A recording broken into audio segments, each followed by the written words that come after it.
And I think we're off. Good stuff. Welcome everyone to another episode of the Hurt Box, and it's great to be back again. We're sort of continuing on a roll here of getting those out weekly, and thanks everyone for the feedback. It's just continues to blow us away, and it's great that it's having an impact on people. So look, again tonight, I'll probably get a little bit starstruck by some of our guests, and tonight's no different with Vlad Shatrov. So welcome, Vlad. Thanks, guys. Appreciate it. Thanks for coming on board, mate.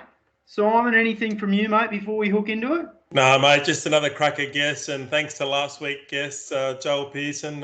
Huge opportunity to sit down with some great people, and this is no different tonight. Back to you, mate. Absolutely. Look, and we'll get into Vlad's story, but as a very quick intro, for those who don't know, Vlad, well, you probably haven't run or ridden around Newcastle because you see this guy running everywhere, morning, noon, and night, usually past people, and certainly, has many exploits, many results that we'll get into. So without further ado, mate, we normally go back to where it all started for you. So can you give us a bit of rundown of how you got into running? I think there was a bit of triathlon in there in the early days. Keen to hear about that. Yeah. So over to you, mate. Yeah, no, thank you. Well, I guess it's a little while ago now. I'm getting on, but it's I grew up on a farm essentially. We moved out of Sydney when I was really young. My parents gave us the opportunity of growing up on a farm, and I've got to give credit to them for doing that. And we always were running around, we had sheep and that type of thing, and we used to round them up rather than using the dogs. And so I was very fit and active and enjoyed it. And we were living in the bush, literally down near the Snowy River.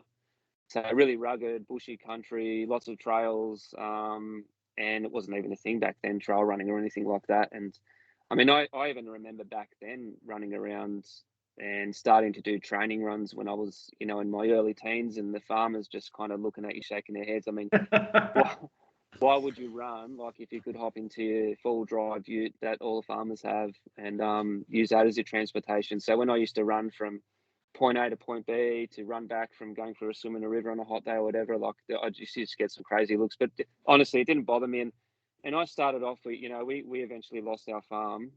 Parents went through a really hard patch there financially, and we had to move into Cooma for a little while. But running was something that I could do whenever I wanted to, and I was in control.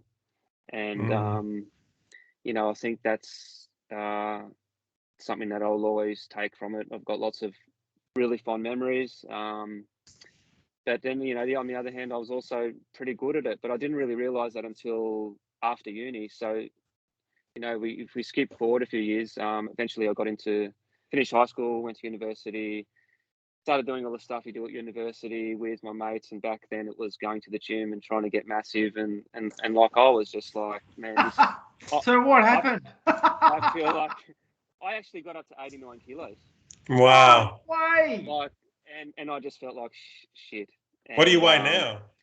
I'm about 62.5 kilos. My normal race weight is about 62 kilos. You must have been just jacked. But I was just big and wow, hating it. And I was also doing furniture removals on the weekends to supplement myself going through uni and stuff. But after 1 or 2 years of doing that, I was like, right, I've got to get out of this. And a couple of mates in uni actually wanted to do a triathlon, and I hadn't really swum. And so anything I do, I need to do it well. So I found a coach. I got into a squad. That's like anything I've done in life. I've always thrown myself in with the Sharks.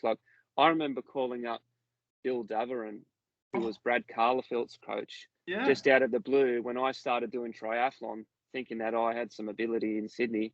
I've just called him up and gone, hey mate, can I come and train with you? And he had a look at my times and stuff over a couple of months, and then eventually he was like, yeah, you can come. And anyway, that didn't eventuate, but that's just an example of I've never been afraid to throw myself out there. And anyway, I got pretty good at triathlon mainly because of my running, but I worked bloody hard at anything I've done and I do. And I went then threw myself out there again and was like, okay, well, how can I go and do what these pros are doing, which is go and race overseas? And I found out that Australian athletes can race overseas. And in 2004, I went on a wild adventure and raced for a team called Ep.10 Triathlon. It was all sprint distance, but I was still able to help pull a team from second division to the top division that year. Whereabouts, mate? What country? So that was in France. So I was in Burgundy, which is an awesome like central location in France. And so the thing is, right, so what happens is we train for about 8 weeks, like around town, and the French people, they're awesome. Like it's like a whole family thing. So like we'd get invited to their houses after training, or on weekends they'd come with us. Like it was an amazing time. And they had like some of the best coaches that you could have. So they had like a swimming coach, a run coach, and a cycling coach. And once again, I just like learned, you know, I was going and doing extra things. I was getting flogged, I was getting beaten, but overall I was getting better and better and better. And then I actually went and raced the French national championships as an age grouper, but and won it. Like won the French national champs, and that was a longer distance race. So in all the short ones we did pretty well, but then I threw myself into the long one, and that's where I guess I saw a lot of the parents of the young juniors that I was racing with. They were doing Ironman triathlon, and then I was kind of like, yeah, you know, I want to do that. Anyway, I came back to Australia. I did do a couple of Ironman. I qualified. I went and trained with Mark Newton. Okay, so here we go again. It's like, okay, who am I going to go and see? That's going to be number one. In Sydney at the time, I think it would have been Mark Newton. He was the coach of Peter Robertson. Everyone knows, triple world champion. Robbo the Rabbit. Yeah. That's it. And he was also around and training with Mark whenever he was in Sydney, because at the time I think he was living in Melbourne. Now he lives in Perth. And so I got to train and ride with people like him and Josh Ricks, who were like professional triathletes. And I went and did the Australian triathlon and qualified in my first Ironman for Kona. And then I went there and I did Kona the next year. I didn't do as well as what I wanted to. I did it in about 10 hours. So I'm still right up there, but it wasn't like what I knew I could do. And anyway, so I always had the intention to go back, but things changed, and I kind of decided that I was just really frustrated with not being able to use my weapon, which is my running. So even though I was good, I wasn't great like I am with my running ability. And, you know, okay, I am gifted naturally. I'm a smaller, slimmer build. I have good form and that type of thing. But man, I've worked really fucking hard to get where I am. And I train consistently, as you know now. I mean, the last 7 or 8 weeks, I've averaged 190 Ks a week running, plus a couple of strength sessions. And we'll talk about what I'm doing in a few weeks in a minute. But yeah, I went back to just running, and I went and trained with Sean Williams in Sydney. And Sean Williams at the time had a whole bunch of awesome runners in his squad, guys and girls, people like Ben St. Lawrence. So I was training with them, and I wasn't as good as them. Like they were all 10,000 meter, 5,000 meter, 3,000 meter national champions, Olympians. But I got back into my running. I was loving it, and I was getting better and better and better. And, you know, I was the only one in that squad really that was focused on the half marathon and the marathon, but really the marathon. And the journey started to try and qualify for the Olympics. It just happened. Like, I didn't ever really think that I'd go to the Olympics. I thought, oh, look, if I could just qualify for a world champs in the triathlon, in running, in the marathon, that'd be awesome. But every year the rules changed, and some years they took like 1 Australian, some years they take 3, and you start learning all the political bullshit that happens in running, and then I was just like, fuck, you know, it's kind of out of your control. And anyway, I obviously just kept training because I was loving racing, and I was winning a lot of fun runs all around Australia, and I was doing a lot of my training on trails still, but not as much as I wanted to. Right, yeah. So anyway, I went and I went to Berlin in 2015, and I ran an Olympic qualifier. So that means that at the time, and these change all the time, the 2:18 was fast enough to allow me to get into the Olympics. And look, if I was racing for New Zealand, I would have gone to the Olympics. Yeah. But because I was in a stronger country, they only took the top three, and then I ended up being in fifth. But it wasn't like I wanted to go and try and do it again, and it also wasn't like any of the races I had in the lead up were perfect or great. Like Berlin was good, but I wasn't really feeling strong or good that day. I went back to London 3 months later to try and qualify, and there was a snowstorm in the race. Like, I mean, you can't control these things, and if that didn't happen, then maybe I would have run 2:15 and been in the Olympics. So, I've got a million questions from how you've just started off, mate. You've sort of blown me away there, and I don't know how many people are aware of the extent of your triathlon career. I want to sort of even go back another step though to really like to understand what was it that grabbed you about running? Was it the sense of freedom, the escape? A lot of our guests to date, well, they've been either bike riders or triathletes, and they've all talked about, that feeling of freedom that you get from whether it's riding a bike or running. Was it that same sort of feeling for you that really drew you to it? Yeah, it's a lifestyle because you've got the social aspects which are great. You've got the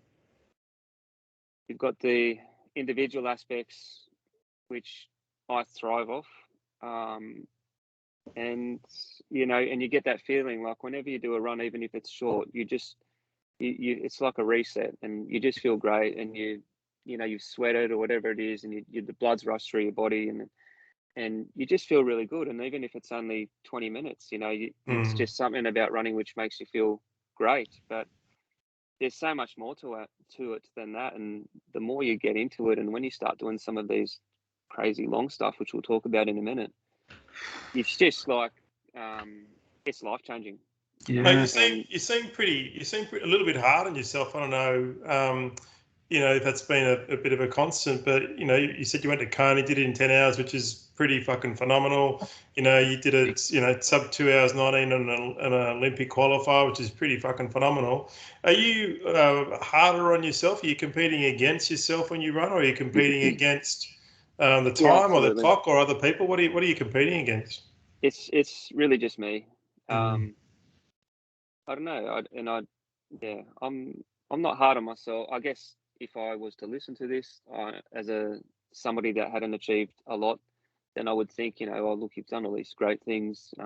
Just be grateful for it. But it's really not about that at all. It's like, first of all, I'm able to inspire, and I see that in things I do. It actually gets people into stuff.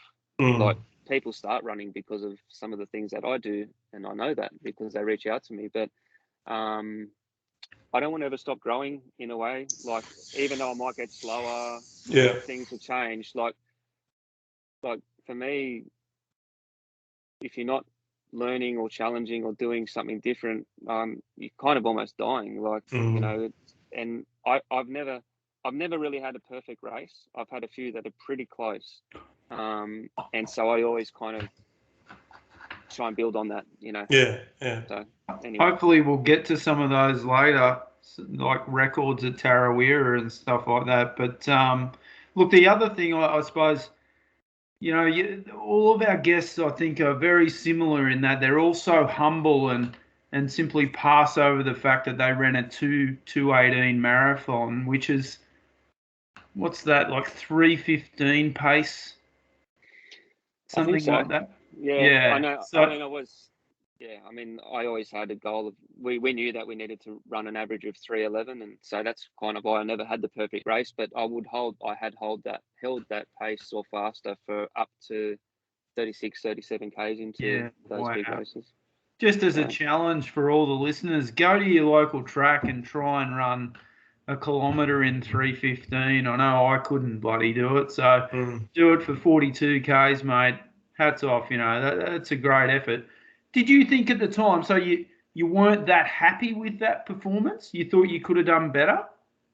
Yeah, I remember straight away after that, and yeah, I was kind of like, well, look, I know that's probably not going to get me into the Olympics. And like, I really just struggled in that last 5 or 6 Ks. And so we knew we were really aiming for about a 2:15 to make it all stick and for it to happen. But yeah, look, it just didn't happen. So I never really had the perfect race in the marathon. But look, I didn't come from a running background. Like all of the people that do that, they do cross country at school. They do track racing, and I guess one thing I got to tell you is I never got to do any of that. I didn't do any school sport at all until I took myself to boarding. You know, I was able to get the opportunity to go to boarding school because we were too poor. We didn't have time. Like I lived 70 kilometers from town.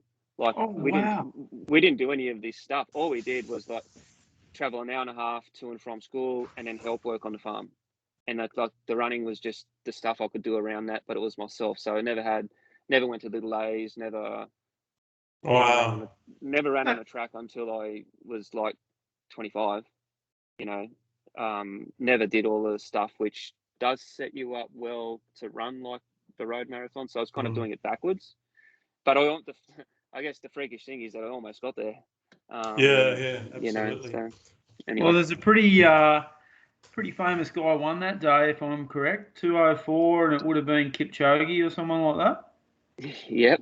So I've been around a few famous people. I guess that's the best thing about this running and ultra running. Like I have met people, you throw these names out and people would just go, oh my God. Yeah, it's been amazing. Like even the triathletes, like hanging out with Robbo and Miles Stewart and, you know, Emma Snowsill. And I was in that squad of all those 3 young girls, the 3 Emmas, they call them up in Brisbane. So, Great. Yeah. So, mate, are you surprised over the last 10 or 15 years how much the popularity of running has, you know, it's become a hugely popular sport? Are you surprised by that at all? I guess I'm surprised, yeah, but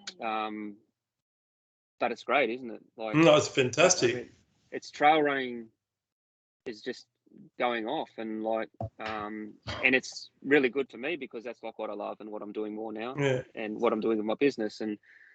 But I think it was just a matter of time, you know. Like it just took a few people to share their story for then other people to start going, this is awesome. Because like 15 years ago when I did a couple of, or even 10 years ago, 10, 15 years ago when I did a couple of trail races, it was hard. They were hard to get into. Like they weren't organised well, but the courses weren't marked well. Like they were just, you seemed like you weren't really welcomed into the community. It was like a very, very cliquey thing. And like, it was either you're a road runner or you're a trail runner. And then now, like, there's heaps of road runners coming across the trail, but it's really opening it up, and you can do both, definitely. I mean, one of the guys that did really well at UTMB this year, he just did the Marathon des Sables. He was coming third until he had to pull out with food poisoning, and that was only last week. So it's opening up, and and people are doing these things and going, oh my God, that's awesome, because you've got to train so long for it. So like 50K trail compared to 50K road, it's like probably going to take double the time.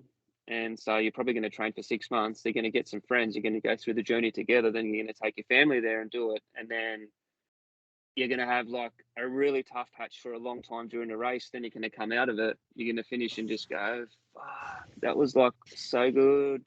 And you remember it forever. So do you prefer road over trail, or which is your preference? No, it's got to be trail, 100%. Yeah, absolutely. And, it's got to be the sense of adventure, surely. Sense of adventure, like the adversity, it's really hard. And you're doing a lot of it by yourself as well. So you don't have, like with a fun run, like, you know, a city fun run up to a half marathon, you've got drink stations, you've got people, you've got physical things that keep you in connection with society that are kind of like, they're like security blankets. Yeah. So you go into the bush and like you can't see anything that resembles humanity for 2 or 3 hours, and it literally scares the fuck out of you. Especially if it's in the middle of the night. And when things aren't going right. And so, like, you really grow as a person in a different way.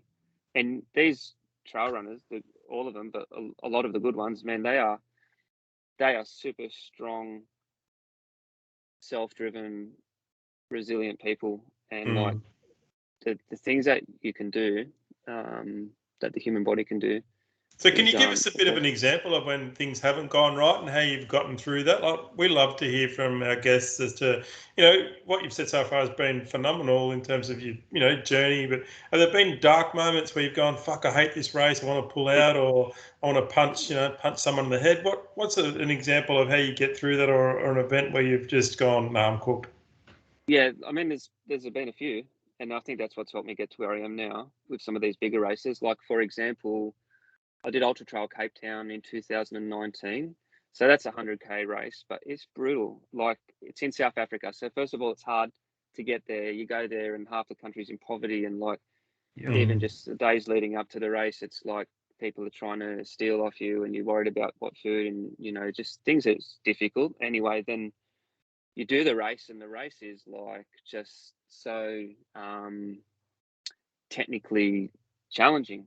And I don't know what happened, but I kind of tried to find out a bit about the weather. But in this race, you go up really quick, high. And the guys, people were saying to me, oh, look, it was a really cloudy morning. But it was like, look, as soon as you go up, it gets really cold and you're up real quick. And so I started to run with my jacket on, but it was like at least an hour and a half before it even started to get cool. And I think I just cooked myself. I sweated way too much, and I was not feeling great. And I started off in the front pack where I knew I should have been, but then I was really quickly back in 30th, 40th, 50th. And I was just feeling shocking, like only 30 Ks into this race. And then it was just turned into my body was not working. I was just walking up the stairs. I couldn't run at all. People were passing me constantly. I was starting to cry because I was so frustrated that I just couldn't do what I knew I should be able to do. And just one thing after another got bad. I had a crew and I felt like I was letting them down. Anyway, it did get really hot. I'm talking probably 35 degrees at one point, and we had to come up this really steep hill about 60 Ks into the run. And when I'm talk steep, I'm like, so you're going up this really steep hill, and then there'd be sections where you literally had to scale up 2 or 3 rungs that are lodged in the rock. And I was starting to cramp. So, and there was nothing behind you. So on those really steep bits, and there was about 5 or 6 of them, I was literally thinking, fuck, if I cramp up on that section, I'm going to slip off, or I'm going to fucking die. I'm going to fall back and die. So I would get all my energy, I'd reset and I'd go, okay, I'm just going to have to do it. I can't stay here. And I'd just go, and I remember 3 or 4 getting the third rung and feeling the cramp come on again, and just go, and just getting over the ledge and then recover and just go, fuck, I made it. And then at the end of this hill, I remember sitting down in the shade, and I was just really sick and unwell. And this guy was sitting down as well, and he just sat down next to me, and we started talking. It turned out he was a doctor, and he was just doing this race as well, and he was having a really tough day. But he said, man, just keep going. You'll be all right. There's nothing to prove. It's a really tough day. And I just kept going. And then I remember running into someone on the race I eventually started feeling a bit better. I never did well. I just beat the cutoff that day. But I remember starting to move faster, and I started overtaking people again. And just normal people that would normally be near the end of the race. And I remember one guy saying, oh man, he goes, aren't you, because he saw my bib, the pros have different bibs usually. Maybe I had my name on there or something, I don't know. He's like, man, you're one of them. And I was like, yeah, not today. And he's like, yeah, but this is so good. You're not pulling out like they always do. And you're struggling really bad, and I can see it. And I have so much respect for you. And I've had that happen a few times. And and it's true. It's that was a really difficult race where I actually just made the cutoff, thinking that I went over there to get on the podium.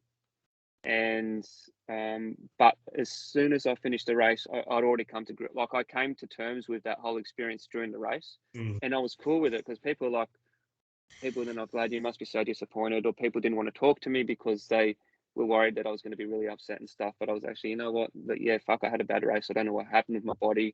I lost a lot of fluid at the beginning, but you know what? I had the most amazing battle, and then came through it, and I just got to respect that. And then after that race, I won Tarawera a few months later. So just on that, mate, I suppose it seems to be it's a common thing, isn't it, that everyone learns more from the failures than they do from the victories. Do you still draw on that experience that you had? Do you still draw on that now? You know, you're having a tough day and you think back and, oh, well, it's not as bad as that day. Yeah, no, absolutely. Well, you're right. Like, you can learn a lot from your failures, and that's what a lot of people probably don't do. So when a lot of people will have a bad race, it really affects them. You know, the rest, they take time off, their training's impacted, they let it get to them. You can use it as a growth opportunity.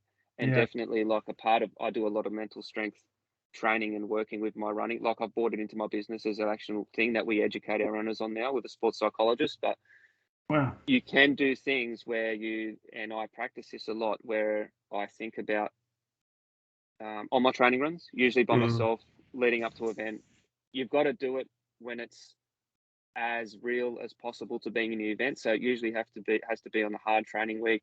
You're tired anyway. You're like 30 Ks into a 40K run. It's getting hot. You're sweating. Your legs are hurting. Then you start thinking about that section of a race and how you get through it. And you can use that, how bad it felt at that race, for example. Yeah. But then you've got to finish on a high when you're going through that process. So you've got to then go, okay, but then how good did it feel to finish that? And then if you go through a similar type of process like that really well, you start looking down at your watch, you're running faster, your heartbeat's gone up, like as you're racing, like you've taken yourself into that place of being successful, and you use it as an opportunity. So when it happens again, you know that you can get through it. And if you plan well and train well, then a lot of the times you can avoid it happening, but sometimes it's going to happen. And and in any long race, you're not going to feel great the whole way. Like, you know, it's usually 3 or 4 hours in, I like getting, you know, and that's one of the things, like, the faster I get to that point in these long races now where I start getting uncomfortable, the better it is, because I know it's got to happen. So, you know, you're all perfectly fed, you smell good, you've got your clean clothes on, you're ready to go, your shoes are all nice and everything, but somewhere 3, 4, 5, 6 hours in, it's like something changes. And that's what our guest last week said on his 280-kilometre winning events of, you know, bike riding, that there'll be some point in that ride that he will actually start to struggle, and he'll know it's coming. Yeah, and something changes. It's like you switch energy systems as well. You know, you go to having to rely more on fat as well, and that's harder. And fat adaptation training is part of the way I train anyway, but once you can get through that and still be holding a pretty good pace and still keeping things under control, then you know, like, you're in for a good day. I think it's a great point to highlight, because I think there's a lot of people who get into endurance sport for various reasons, and that's all fine. But at the end of the day, you know, from another guest of ours, Kevin Cutjar, as well, as he describes, it's the back half of the race and getting into that place. He's talking from an Ironman perspective, and that's what it's about. That's why you do it. And it's so interesting to hear you say that, as well as Joel last week. That's really what it's about and why people do it. And recognizing that and then pushing through that. That's the difference, I suppose, between you guys and mere mortals. Just one really quick one. As a mere mortal, we tend to draw on, and I have in particular drawn on the other guests that we've had over the last few weeks. When it does start to hurt and you're out training, you think, well, you know, Jason English does this for 24 hours, or Vlad does this for 160 Ks. Who do you draw on? Do you draw on yourself, or? No, I do. Like, I know that I could go to the event knowing that I've done the work, especially if it's a key race and that type of thing, you know, and any professional athlete would. But everyone has something in their life really that means a lot to them, has inspired them, that they miss, that, you know, was a hard part of their life that they got through, or whatever it is. And one of the big things for me was my father died of a heart attack suddenly when I was 26, and I got the call from the hospital. I was the first person that they got in touch with, but you know, there was so much that I didn't really get to do with him, and just the suddenness of it, and the impact of that, and then and I was really close to my father. Like I was the closest to my father out of anyone in my family. And my parents had already divorced a few years before that anyway, or quite a few years before that. So yeah, that really impacted me, and so that's something that I do think about when I'm in those hard places. Like that's something that I will kind of usually take into a run. Like I'll write my dad's name on my arm, and I'll do other small things like that. And I know lots of people do. It's just an opportunity, and you have these reset strategies as well. It's actually a thing where you pull yourself back into being in control. Some people say present moment focus. Some people say being back in the green zone. There's so many things you can do it, but there are strategies that you can do to help kind of keep pulling yourself into it so you don't drift into these darker places. And there definitely are things that we do draw on and can draw on. And there's other things as well. Like it could even be just the, you know, if your goal is to be able to run a certain race in this time, and you know that that's going to give you like an age group win, or it's going to put you in the top X% of that or whatever. Just even having the pace per kilometre average, for example, that you're trying to achieve during that event, that is something that you can draw on. And like I will have an average pace written on my body somewhere a lot of my races, and I will look at my watch and kind of just every now and again just go, yeah, I'm right there, I'm right there, you know. And it's just another example of something that you can do. So you mentioned. Sorry, Simon, you go. Thanks, mate. You've mentioned that you've never had the perfect race or the perfect run. Is it coming, do you think, or you think it's not going to come, or just intrigued? Yeah, I don't know, really. I think I still have a couple of really good races in me at ultra level, especially the miler. And I'm just so frustrated that at the moment I haven't been able to secure a spot to Western States, for example. Why is that? Just the time, like every race is different in terms of if they give you guaranteed entry or not. The miler, funnily enough, at Tarawera isn't guaranteed a golden ticket, but the 100K Really? is. This is for Western States. So, for example, but they do have discretionary spots, and like I got told that I was very well placed to receive one of those for Western States to last year, but obviously we couldn't go.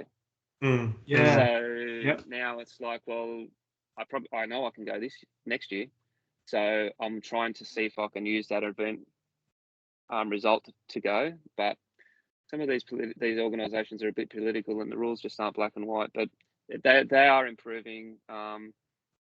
Anyway, I'm going to go back to New Zealand, even if I have to quarantine for a little bit on the way over there, and I'll go and run. But I'm a little bit unsure if I want to do the miler or the 100K, because the 100K again has that golden ticket, so you're guaranteed. But I'm thinking in my own head, well, the miler is much more comparable to Western States and prestigious, and no one's ever defended it. So I would actually much rather do that for a lot of reasons. Plus, I'm out there for a whole bunch more fun. Like it's like another extra 8 or 9 hours of fun.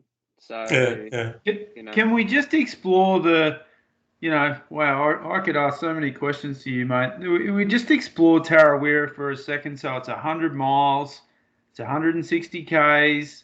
You won it in 2020? Yep. In a 15:53, which is a record. And you beat a guy called Jim Walmsley, who is, you know, reputedly still one of the best in the world. Can you take us through that experience? 15 hours. How on earth do you do that? Well, I mean, I actually went through 100 Ks in 8 hours and 13 minutes, I think, on that day. And the guy that won the 100K, who's a really good runner, he did in 8 hours and 3 minutes, and that's a course record as well. But they're slightly different courses, so you can't really compare it. But it just kind of like I was kind of running at that level, and I don't know. I think it was my first miler, so I knew there was a lot of people watching me, and there was a lot of people thinking, and I'd done a lot of races where I'd not really, like, I'd slowed down a fair bit at the back end, and like I just knew there was people talking, going, oh, like he goes out too hard all the time. But like I go out at a pace that I know I've trained at, and I'm looking for like a great achievement, not just getting through it.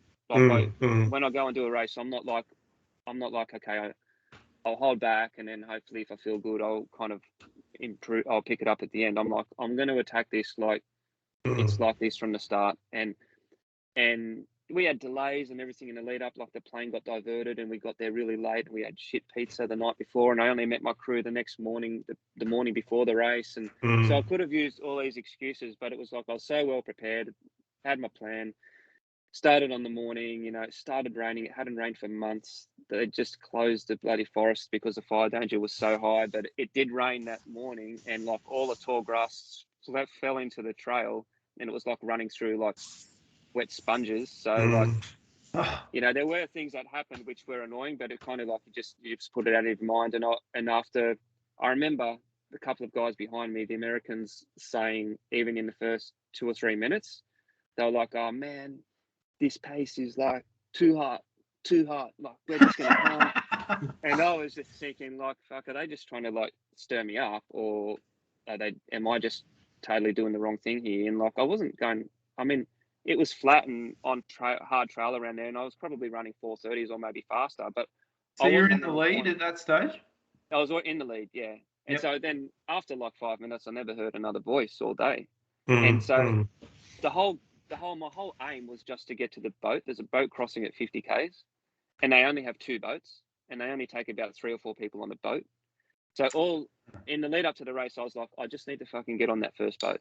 And anyway, the mountain bike rider that I was with started telling me stuff about 30 or 40 k's in, like, you know, you're under record pace, or you're going faster than the person last year. I didn't know I was on record pace, and I was like, oh, okay, well, yeah, that's cool, no problem. Like, I feel pretty good, because I don't know if they were starting to worry. But eventually he rode off and informed the boat guys, like, oh man, he's coming, get ready. And I jumped on the boat, and it's like a good 8 or 9 minutes to get across the other side, and you can see the other boats still there. And so I was looking at the boat going, okay, when's that boat going to go? And I'm like checking in with my crew on my messenger, put my phone away, focus on feeling good, just sent a message home to my wife saying, I'm going really well. I'm exactly where I wanted to be. But now I'm checking out and I'm just focusing on the race. And she's like, yeah, that's so awesome. Thank you. See you later. We'll follow you online. And then I got off the other side, and the boat still hadn't left the other side. And I'm like, okay, well, shit, I'm already at least 10 minutes in front. And I remember actually just that next section, you run on a really flat farm road. It's actually bitumen. And I just remember shouting out, like going, yeah. And actually Roger Haney, who was working for Hocker, 1-1 at the time, just happened to be there filming. And he was like, how's it going, Vlad? I said, yeah, man, I'm feeling fucking awesome. He's going, oh, well, it's a long day, you know, just, you know, be careful, blah, blah, blah. Oh, I've lost it, mate. I'm coming back. There we go. Sorry. And then, yeah, the rest was like, yeah, I slowed down a bit during the day, but like things got tough. But my body was I just got into a really good rhythm. Things went well. I executed everything to plan. I probably even slowed down more than what I wanted to. Like, you know, there was still things, but when I crossed that finish line, I was just so happy for so many reasons. Like, That's awesome. and I still had energy, you know, and then eventually about half an hour later, the guy's commentator said, oh, you know, it's great to coming first. Records come and go, but coming first is great. And I was like, it didn't really sink in. And then someone goes, oh, you've broken a record by like 2 hours or something. I don't know what it was, but, you know. And I was the only person ever to finish in the daylight. Sounds to me like you had the perfect race. Yeah. Hey, fellas, we've got about 5 minutes. 5 minutes to go. So, yeah. Thanks for that story, mate. That was awesome. I've got one question. When you go to functions now, are you a bit like a doctor, where a doctor gets asked all sorts of questions about an injury or what's going on with their left leg or the rash behind their knee or whatever? Do you get people come up to you now and say, oh, you know, my knee wobbles, or do you get like kind of a celebrity doctor kind of following? Yeah, I do. Like, It's true, and it may even just be people that are passing running, but even just all my clients and people online, I could get so many people say, "Oh, so that, like, I've got this thing, and what can I do about it?" It's usually not the people that are trained that ask me, because they know, like, they should sort the shit out and get their form right, and they should see the specialist that I tell them to go and see. Yeah, but it's good. just other people, and they're like, "Vlad, I can't get into it." They just ask questions, and I'm just like, "Fuck, you just got to work it out yourself." You know, I don't know like, if you can see over the phone, but I've got a sore elbow, mate, over the internet. yeah, it's just like, How do I you fix can it? do. Yeah, I kind of get frustrated, because I'm like, Yeah. well, not everyone. Like, there are a lot of people that genuinely I can help, but it's when I hear people that are kind of just complaining about not being able to make progress, you ask them, like, what are they doing, and they're like, "Oh, I'm trying to. I maybe get out once a week, or they don't do long runs, or there's just stuff that you should be doing and that you can do that's just going to make the journey so much easier for you. But it's not for everyone. This stuff is pretty intense. Running 50Ks, like, anyone, like, if you tell any normal person that you did a 50K training run or whatever, they kind of, half of them don't even understand what you said, and the other They half ask just you think, why. Why do you do they that? just go, and I've made friends, I don't know if friends or enemies, with a lot of the truck drivers on the roads around Newcastle over the lockdown, because I've been running out from a place called Wakefield, from Taralba out to Wakefield into the mountains, and they mine and stuff up there, and the guys see me every Friday on my long runs, and they lift the barriers for me and wave and stuff. But the first couple of weeks, so like, he goes, "Fucking, where are you going, mate?" I said, "I turned around and I said, I'm running back to Warners Bay," and it was like another 25 Ks, and he was just like, "Fucking why?" Yeah. I You get have that to kind of ask stuff. why, you'll never understand. I get that a lot, and so a lot of the time I just don't say anything. Yeah. So people go, "Oh, you're running fast." Vlad, I mean, there's so many stories that we could ask you about UTA, 6 foot track, the Great North Walk. The list is endless. And for anyone who's interested, please jump on RunLab and have a look at Vlad's stats. They're mind blowing. You'll see him, as I said, running around Newcastle everywhere you go, in the trails and the streets, and it's very impressive.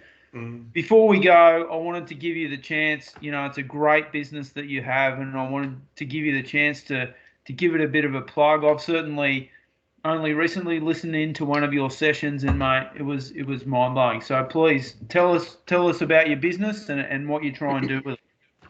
So I have a business called RunLab, and we train people in outdoor locations to improve their road running and their trail running.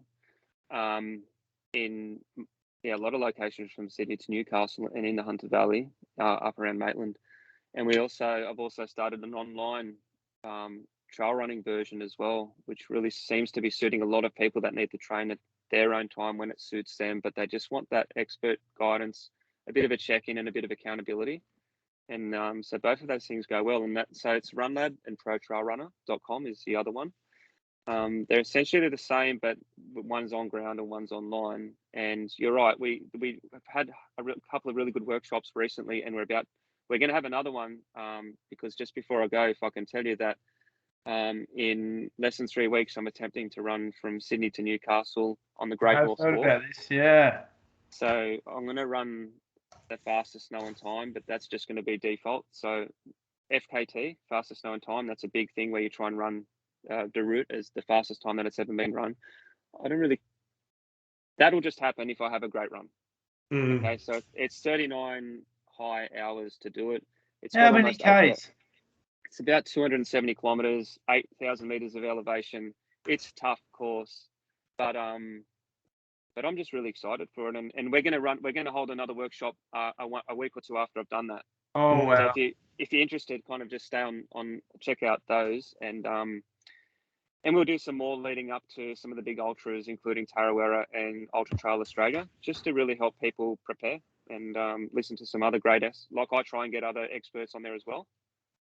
Awesome. To help where so just one more thing I wanted to point out, Vlad. You're a tailwind athlete, and I'm sure that's a foundation of some of your success as well. So I'm not sure whether we'll be sending you a small gift from Tailwind, because I'm sure you get a couple as well. But those guys have come on board for our podcast, and we really appreciate their support. But I'm sure that's a product that's worked for you as well.